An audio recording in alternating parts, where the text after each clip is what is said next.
찬송가 67장으로 찬송하시겠습니다. 67장 찬송입니다.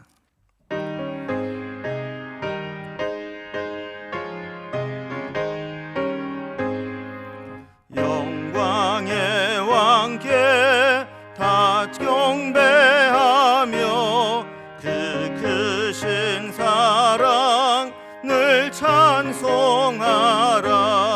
옛부터 영원히 참 방패시니 그 영광의 주를 다 찬송하라. 능력과 은혜 다 찬송하라. 그 옷은 햇빛 그 집은 궁창 큰 우레 소리로 준호하시고 폭풍의 날개로 달려가신다.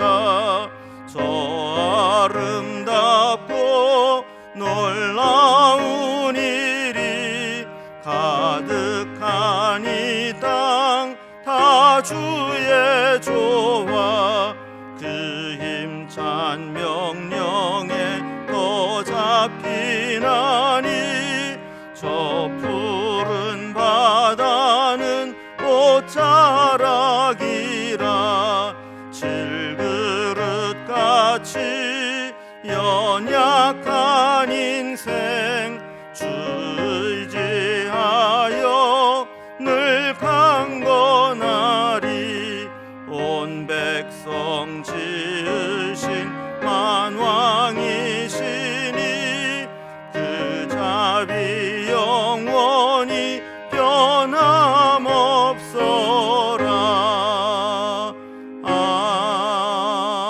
아멘. 아멘. 오늘 함께 나눌 하나님 말씀은 구약성경 이사야서 42장 1절에서 25절까지 말씀입니다. 이사야 42장 1절에서 마지막 절까지 말씀을 제가 봉독하겠습니다. 구약성경 1018면에 있습니다. 내가 붙드는 나의 종, 내 마음에 기뻐하는 자, 곧 내가 택한 사람을 보라. 내가 나의 영을 그에게 주었은즉 그가 이방에 정의를 베풀리라. 그는 외치지 아니하며 목소리를 높이지 아니하며 그 소리를 거리에 들리게 하지 아니하며 상한 갈대를 꺾지 아니하며 꺼져가는 등불을 끄지 아니하고 진실로 정의를 시행할 것이며 그는 쇠하지 아니하며 낙담하지 아니하고 세상에 정의를 세우기에 이르리니 섬들이 그 교훈을 앙망하리라. 하늘을 창조하여 펴시고 땅과 그 소산을 내시며 땅 위의 백성에게 호흡을 주시며 땅에 행하는 자에게 영을 주시는 하나님 여호와께서 이같이 말씀하시되 나 여호와가 의로 너를 불렀은즉 내가 내 손을 잡아 너를 보호하며 너를 세워 백성의 언약과 이방의 빛이 되게 하리니 내가 눈먼 자들의 눈을 밝히며 갇힌 자를 감옥에서 이끌어내며 흑암에 앉은 자를 감방에서 나오게 하리라. 나는 여호와이니 이는 내 이름이라. 나는 내 영광을 다른 자에게 내 찬송을 우상에게 주지 아니하리라. 보라, 전에 예언한 일이 이미 이루어졌느니라. 이제 내가 새 일을 알리노라. 그 일이 시작되기 전에라도 너희에게 이르노라. 항해하는 자들과 바다 가운데의 만물과 섬들과 거기에 사는 사람들아, 여호와께 새 노래로 노래하며 땅 끝에서부터 찬송하라. 광야와 거기에 있는 성읍들과 게달 사람이 사는 마을들은 소리를 높이라. 셀라의 주민들은 노래하며 산 꼭대기에서 즐거이 부르라. 여호와께 영광을 돌리며 섬들 중에서 그의 찬송을 전할지어다. 여호와께서 용사같이 나가시며 전사같이 분발하여 외쳐 크게 부르시며 그 대적을 크게 치시리로다. 내가 오랫동안 조용하며 잠잠하고 참았으나 내가 해산하는 여인같이 부르짖으리니 숨이 차서 심히 헐떡일 것이라. 내가 산들과 언덕들을 황폐하게 하며 그 모든 초목들을 마르게 하며 강들이 섬이 되게 하며 못들이 못들을 마르게 할 것이며 내가 맹인들을 그들이 알지 못하는 길로 이끌며 그들이 알지 못하는 지름길로 인도하며 암흑이 그 앞에서 광명이 되게 하며 구분대를 곧게 할 것이라. 내가 이 일을 행하여 그들을 버리지 아니하리니 조각한 우상들을 의지하며 부어 만든 우상을 향하여 너희는 우리의 신이라 하는 자는 물리침을 받아 크게 수치를 당하리라. 너희 못 듣는 자들아 들으라. 너희 맹인들아 밝히 보라. 맹인이 누구냐? 내 종이 아니냐? 누가 내게 보내는 내 사자같이 못 듣는 자겠느냐? 누가 내게 충성된 자같이 맹인이겠느냐? 누가 여호와의 종같이 맹인이겠느냐? 내가 많은 것을 볼지라도 유의하지 아니하며 귀가 열려 있을지라도 듣지 아니하는도다.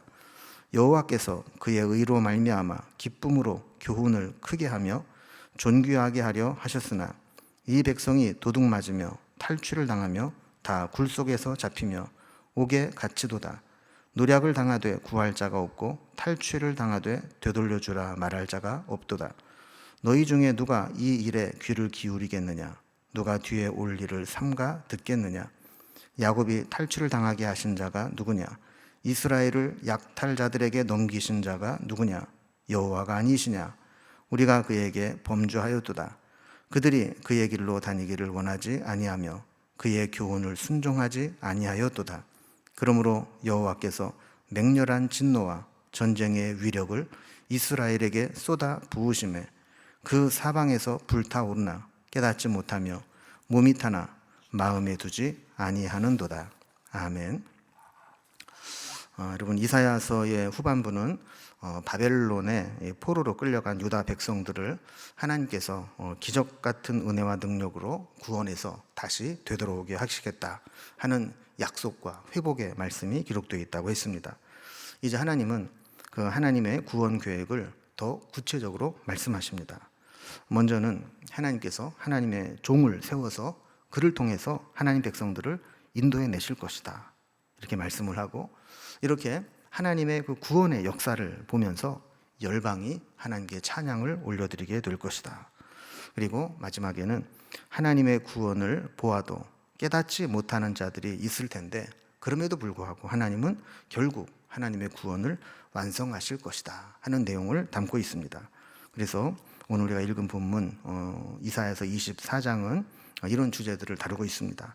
하나님이 세우신 종에 대한 소개가 앞부분에 나오고, 또 하나님의 구원 사역을 보면서 열방이 하나님을 찬양하게 되는 내용이 나오고, 그 뒤에는 그 구원을 이제 구체적으로 실행하시는 하나님의 그 구원 사역이 나옵니다. 그러나 마지막 부분에 보면 하나님께서 그런 구원의 역사를 일으키셔도 보고도 깨닫지 못하는 백성들이 있음을 안타까워하시면서 그럼에도 불구하고 하나님은 하나님의 구원 계획을 이루실 것이다 하는 내용을 담고 있습니다. 이제 좀 자세히 살펴봅니다. 먼저 첫 번째로 하나님이 세우신 종에 대해서 하나님이 소개하십니다.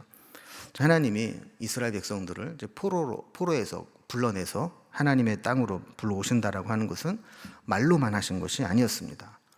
이 일을 위해서 하나님 준비하신 것이 있는데 마치 비밀 병기와 같이 특별한 하나님이 세우신 종을 통해서 결정적인 순간에 구원해 내실 것이다 라고 말씀하는 것이죠. 그래서 1절 말씀해 보면 내가 붙드는 나의 종, 내 마음에 기뻐하는 자, 곧 내가 택한 사람을 보라. 내가 나의 영을 그에게 주었은 즉 그가 이방의 정의를 베풀리라 그랬습니다. 그러니까 하나님이 택하시고 붙드시고 하나님의 영을 부어 세우신 특별한 예비하신 종이 있다는 겁니다.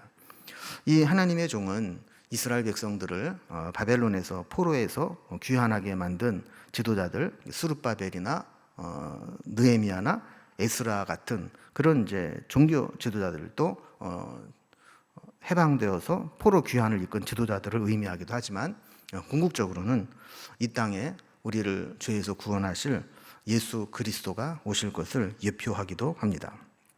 2절에 보면 이렇게 하나님이 세우신 종, 그리고 구체적으로는 궁극적으로는 예수 그리스도에 대해서 이렇게 소개합니다. 그는 외치지 아니하며 목소리를 높이지 아니하며 그 소리를 거리에 들리게 하지 아니하며. 그럼 보통 사람들은 자기가 뭐 어떤 일을 좀 하게 되면 막 큰 소리를 내고 화려하게 막 치장을 하고 사람들의 관심을 받으면서 막 새를 불려나가면서 일을 하지만, 주님은 그렇게 뭐 화려하거나 요란하거나 시끄럽게 일을 하는 것이 아니라 겸손하게 조용하게 이 땅에 오셔서 묵묵히 하나님의 역사를 이루어 가신다는 겁니다. 3절에도 보면 그 주님의 인품에 대해서, 하나님의 종에 대해서 인품을 얘기하는데 긍휼이 풍성하신 분으로 묘사합니다. 상한 갈대를 꺾지 아니하며 꺼져가는 등불을 끄지 아니하고 진리로 정의를 시행할 것이며 그랬어요. 여러분, 상한 갈대는 정말 아무짝에도 쓸데없는 겁니다. 또 꺼져가는 등불 역시 이제 기름이 다 떨어져서 그냥 내버려 두면 심지까지 타버리고 아무 쓸데없는 것을 말하는 것이죠.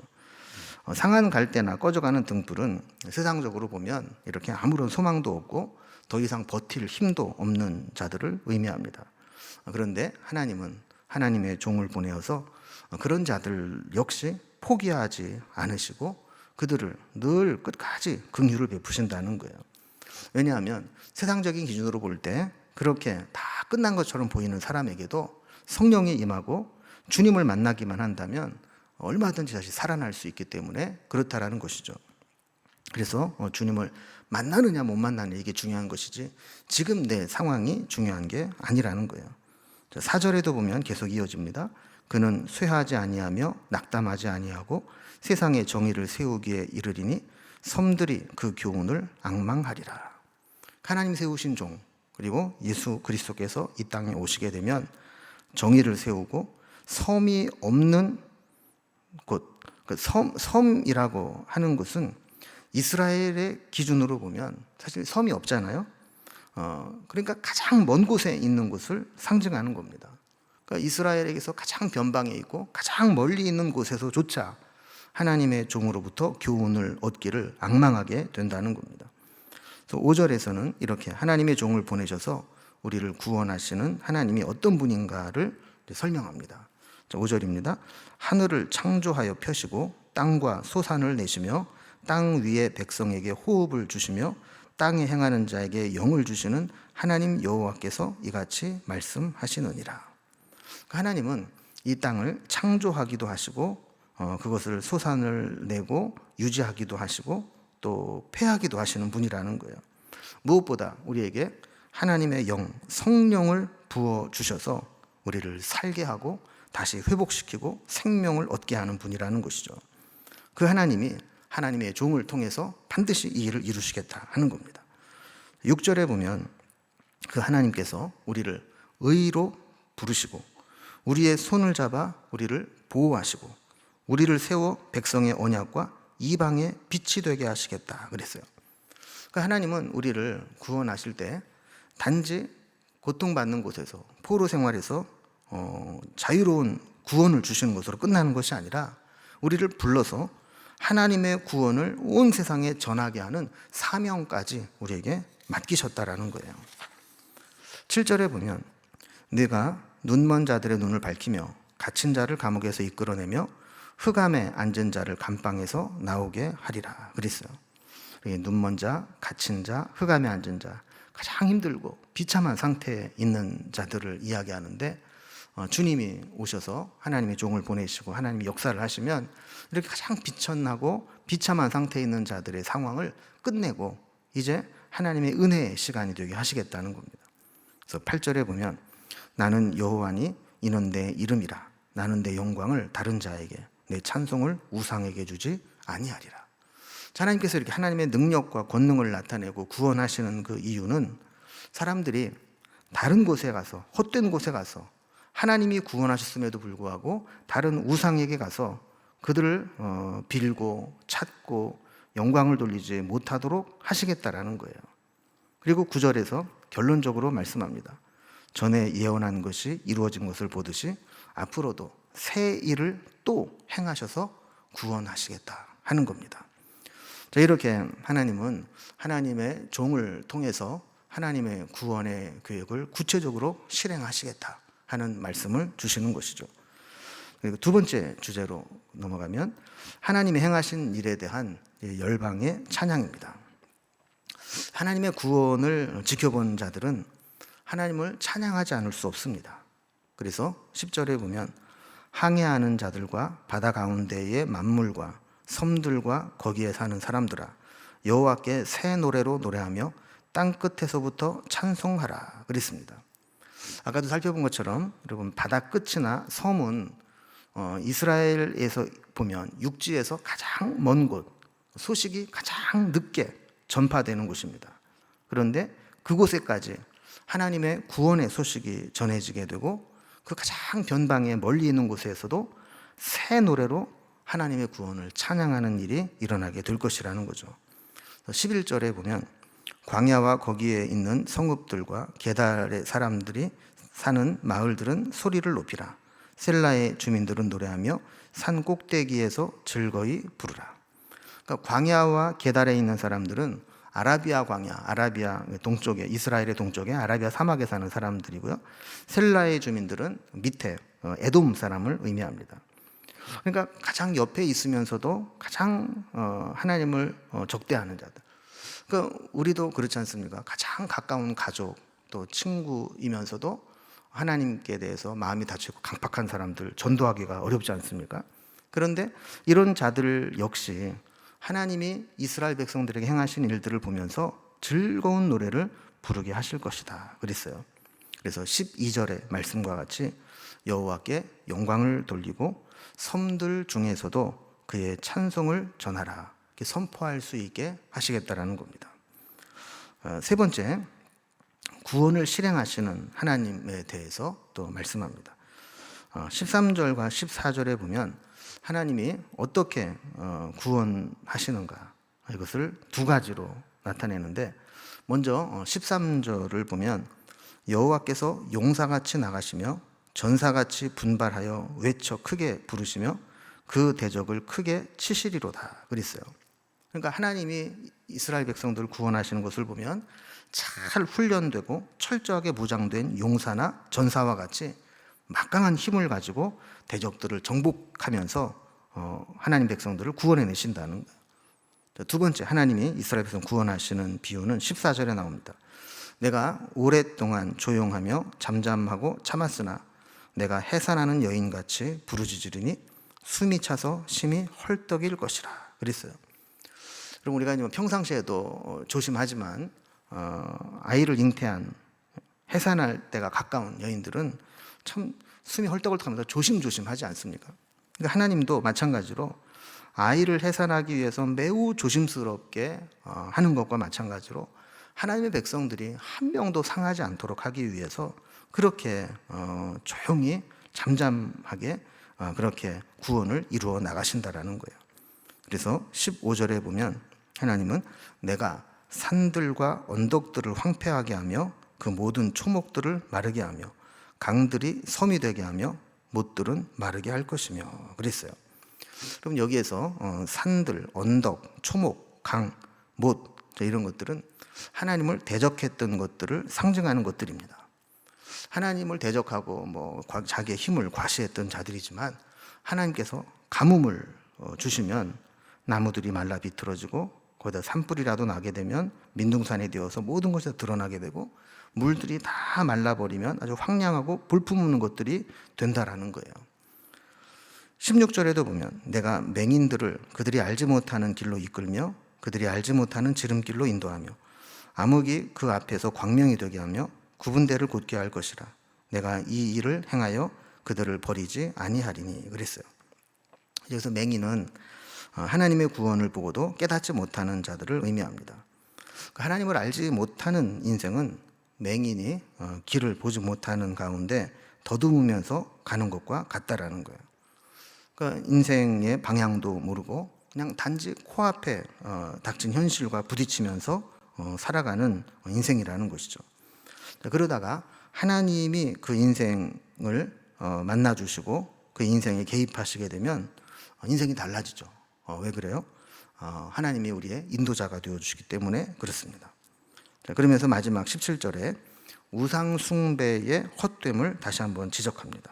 17절에 조각한 우상을 의지하며 부어 만든 우상을 향하여 너희는 우리의 신이라 하는 자는 물리침을 받아 크게 수치를 당하리라 그랬어요.